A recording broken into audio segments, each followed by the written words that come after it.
Hello everyone, this is Professor Robert Solis. Welcome to this video lesson. So I'm going to start at the end and then go backwards to show you the things that you need to change. I have decided that this is a good view for my camera. You'll notice that I've selected the Game tab. Say if I select the Scene tab, that just allows me to, I come in Design view, right? When I'm in the Scene design arena. But if I click on Game, I get an opportunity to see what the camera looks like. And I know your camera is not going to look like this right now, so I just wanted to share with you what to do. All right, so first of all, if I click on Scene and if I click on Camera, then I get a little preview down here to show me what the main camera sees. So go ahead and select the main camera. And with the main camera selected, if you press on the letter W, you see that that's the Move tool. If you press on the letter E, that's the rotation tool. If you press on the letter R, that's the scaling tool. But primarily you're going to be using W and E, which is the same thing as clicking on these two buttons over here. All right, so with the main view selected, this is what I selected, okay? And then if you want, you can go back and change this to whatever values you want. So let me just tell you what eventually I settled on. So with the camera selected, with the position over here in the inspector area, the position I selected for the following X, Y, and Z axis, negative 11.2, 27.9, and negative 21.8 for the position. For the rotation, I settled on 43.4 degrees. For the X, Y is going to be 26.68, and for the Z, 5.6. The scale, nothing changes. You'll want to change the projection from perspective, you can see what that looks like, to orthographic. Once you've done that, then everything will be the same as mine. Now, I don't want you to be forced to make your camera settings the same as mine. I'm just telling you what I settled on at the very end, and then you can select whatever you want. See, for me, the goal for the Crossy Road is to be able to look just a little bit ahead into the future so that you can strategize. Also, I want to be able to cut in so that I don't see so much the cars that are coming from the left or the cars that are coming from the right. So you see that I try to center this as best as possible. But again, maybe you don't like the settings that I have, and so I would encourage you to change them. You could see that the chicken can see 1, 2 roads ahead, maybe just a little tiny sliver over here. You also see that the chicken can see that there's a couple of rocks in the way, so if he keeps on jumping forward, forward, forward, he's going to hit those rocks. Again, it gives the chicken the opportunity to plan ahead and maybe jump a little bit to the right or jump a little bit to the left before moving forward. Okay, so I settled on this. How did I get there? Well, first of all, in the scene view, when I select the camera, and then let me press W, you can see here that I have these 3 axis controls for X, Y, and Z axis. And so they're all different colors, and you can see as I drag and drop these, you see the effect that it has on the camera. So the first thing that you'll want to do is you'll want to change whatever, and it looks like this one doesn't really change anything in terms of whether it's close or far away, and that's because of the orthographic setting. But if I were to change any of these axes, you see the effect that it has. Let me now press E on the keyboard, or I could also click this button over here for rotation. Now for the rotation tool, you'll see that these 3 bands, you can see what it looks like in terms of rotating amongst the X, Y, and Z axis. And you can also see the effect that it has on the main camera. So if you don't like this perspective, I'm going to hold down Option on my keyboard, and I can rotate to another perspective so that I can see all 3 of these tools, right? So you make those changes in accordance to whatever you want to do.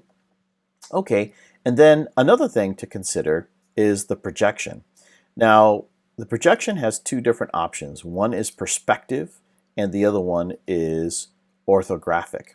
So I'm going to read to you, I did a Google search in terms of how they define these. And so actually, you know what I should do? I should just simply move this into the screen so you can see it. So I just did a quick Google search, and it says over here, unity difference between camera perspective and orthographic. In the perspective view, objects which are far away are smaller than those nearby. In the orthographic view, all objects appear at the same scale. Perspective viewpoints give more information about depth and are often easier to view because you use perspective views in real life. Okay, so based on that definition, you can now see clearly how if I have the orthographic view, everything has the same scale, but in the perspective view, items that are further away seem smaller, items that are closer seem larger. And I think that this tree right here, as opposed to these trees, really illustrates that point. You can see that this tree clearly looks bigger because it's closer to you. These trees over here, even though they have the exact same dimensions as this tree over here, but these trees look a little bit smaller. In fact, this one looks a little bit smaller than its neighbor because it's further away from us. And so since we have binocular vision, we have a perspective vision of the real world. So if you wanted to mimic the real world, then you would use the perspective for projection, the perspective mode.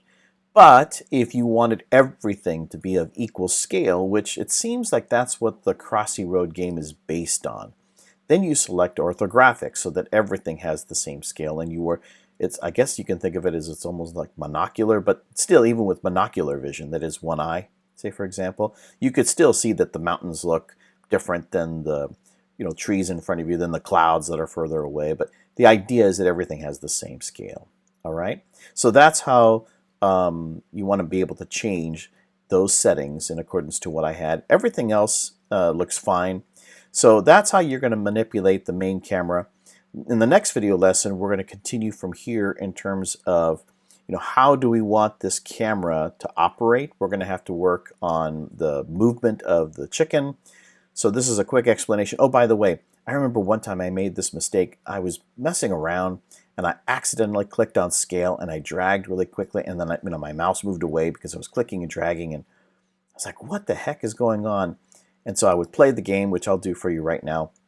I'll click play, and I didn't want this to be the case. I didn't want it to be zoomed in so close. And then I realized I accidentally, as I was moving my mouse around, accidentally clicked on this scale. So what you want to do is you just want to make sure that that scale is to whatever settings you want. For me, I just left it all the way to 2 times, and that was fine. Okay, so I'm going to get out of this run mode just to verify that this right here, this scale, go ahead and leave it at 2 times. And then, of course, when you run your game, all these other options are available for you. Like if you want to maximize on play, mute the audio, get the stats. Let's say, for example, if I click on maximize on play, and then when I click, notice it takes up the full screen real estate. So this would be a demonstration of what you're going to look at when you're finished with your game. You want to make sure that everything looks good in terms of the maximized play. In terms of the stats, you can see what that looks like. This is a really good test to determine if whether or not your game is maybe really low in terms of the frames per second. I have a relatively newer laptop, so you can see right here that I'm kind of oscillating. I think the lowest value that I saw was 80 something frames per second, and then the highest I'm seeing is maybe like in the 100 or 115. There it is. I thought I saw 120. So you get a chance to get an idea of what your computer looks like. And so what I do is I keep all my computers, even the old ones, because then when I run games or tests on them, I want to see what does it look like on a newer computer, what does it look like on an older computer. And the older computer is the one that I'm really concerned about, right? So if I want to specify stats, I can say, okay, minimum requirements for your computer is, then whatever the design characteristics that I want based on the game. Now, a game like this with low graphics and not a whole lot of animation or serious animation, I don't think that this is going to be an issue in terms of the power of your computer. But nonetheless, as you become more skilled in your craft when it comes to video game creation, then taking a look at the statistics is going to be something that you'll want to consider. Okay, so maximize on play. Let me stop, and I'm just turning all those off because in design view I like to see what it looks like in this perspective, and then later on you can play with these. All right, something else that I forgot to mention previously is the size setting. So I've returned the camera settings to the original position and rotation values that I described earlier. You can see that I'm in the orthographic, but the size, if I just hover on top of that, I settled on 12.84, but if I settle on top of that, and if I zoom in or zoom out, you can see the effect that it has.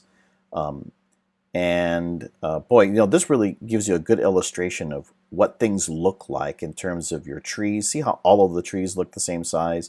All of these trees, all these bushes, everything looks the same size because of that orthographic perspective. If I change to perspective, you can see again what that looks like.